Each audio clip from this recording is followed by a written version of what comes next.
Get a coaching in here. It should help settle the population a bit.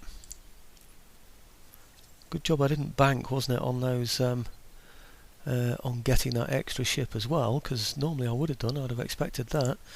Right, okay, but you pour. I'm going to get some dragoons in here so I can feed them into there. So we're going to get some light dragoons.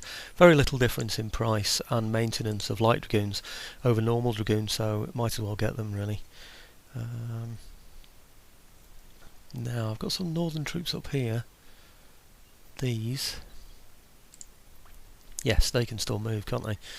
So I want to get them down to, where is it? There's a place down here somewhere. There.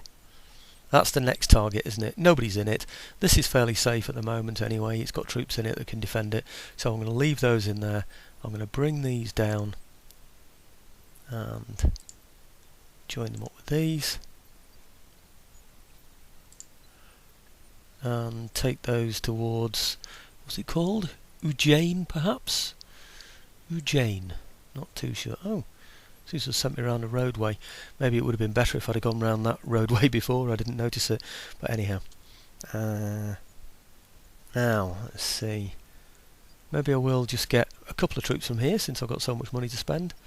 We'll have another load of VOCs. And I know you didn't see me use that mortar, but it's very nice. It reaches virtually across the whole of the battlefield. Now. Bengal.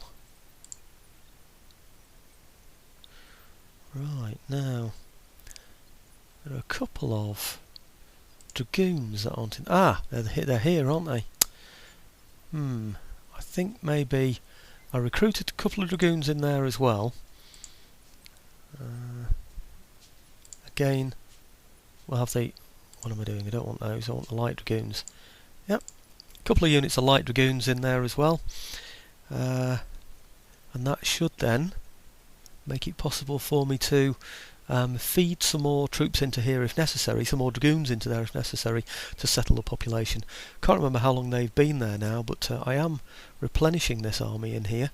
I will be expecting them to drive forward against these troops here, and I'm hoping also that that this river here is going to protect me from anything getting through into what I've previously described as the soft underbelly of my Indian colonies here. I'll move these up as well to this fort because it stops anything from getting through there without having to fight through the fort. So it does prevent anything from getting down that way. Also allows me to be able to get in there to help it. I'm hoping that that's preventing the any movements through here. That this that I've just put in there now in here in that fort just there off to the left is preventing anything from getting through here. All of this is like a mountain range that nothing can get through. I'm hoping that that's now strong enough, and we'll have more coming in it in here and here to make it not so vulnerable. And I'm hoping that that these troops here will defend that bridge against anything that might come through there. And there is a gap between two rivers, there and there. Now I know I occupy that point there and that point there. There is a way people can get through there.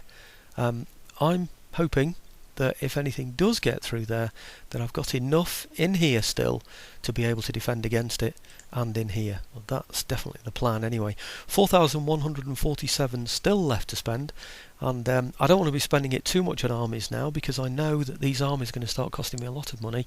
They probably still do. Probably already do, I should say.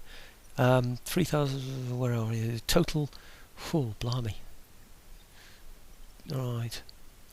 Come next turn. 9,828 we're down to next turn. Let's have a quick look at the areas that the Marathas have got now. If we go on here and we do, I know I've shown this before, but just as a matter of interest, I'm not going to negotiate them with them, by the way, but if we look at regions, what they've got now, flick over to the Indian continent, what you can see here then is their capital, which is Gujarat here. And that doesn't show up as a negotiable city or region, because obviously you can't negotiate your own capital away. You can see virtually where these two rivers are, yeah, up there, down here. This is the gap between the two that we've got. So we're gradually rolling him up here. He's got some troops here and he's got some in here as well. But we're protected by a mountain range that comes down here, and like I said, that river that goes across there, and we're defending that in two places there. So the idea is that we can push forward across here, wipe him out, perhaps leave him just in Kashmir and Afghanistan, maybe in the Punjab as well. They're known to be fairly poor areas, I believe. And then what we can do is we'll have taken all his ports away, then we can wipe out his fleet piecemeal and make some money out of those, and hopefully be able to defend this area across here. I don't know what kind of river there is or anything across there, or any natural obstacle, but it would be really nice if I could defend just across there. That area there is owned by rebels at the moment. So I don't know who had it before, whether it's the Marathas or the Ottomans, I really don't know, but that is rebel territory at the moment, so I'm not too worried about that. But I would like some kind of a defence against, instead of this broad place here or all the way along there, which is hard to defend. I have enjoyed a bit of success across here at one point, a nice narrow bit across there. I'd like to narrow that down, but if I can get that perhaps across there, might be the best place to do it. Anyway, that's the overall plan, and that is the end of turn summer 1760. Let's see what the Marathas think about what we've done, and see how they respond to it, I should say. I will actually, before I do that, just have a quick check on the regions just to see what's in red. Berar in Nagpur, that's the one I believe that we've just taken. I believe Ahmadnagar is the same thing, isn't it? Haven't we just taken that one as well?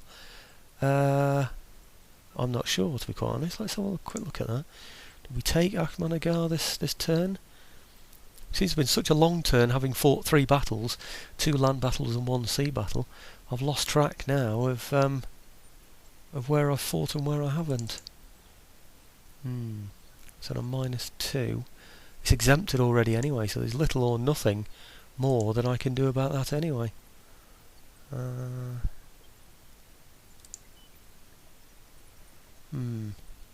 No.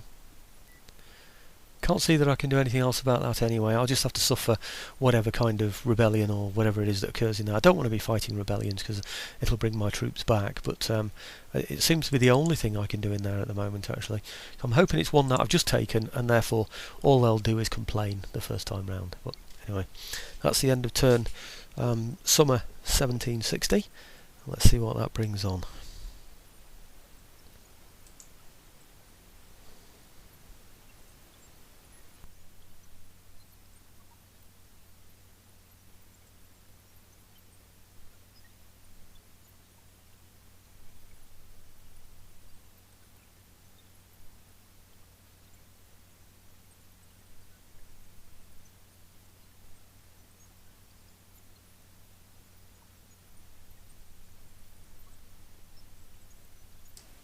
Right, well, we have an opportunity to intercept.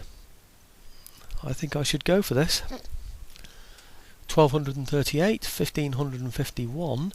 We've got reinforcements coming in from the other place. I need to watch for those coming onto the battlefield. I think I'm going to take this intercept. Again, it's going to be defending inside my fortress. He'll have to attack me, and he's got to rout me completely, or I've got to rout him completely anyway. One or the other, but certainly he doesn't just have to run in towards the centre. That's the main thing. So anyway, let's see what he comes up with, and I'll let you know the results.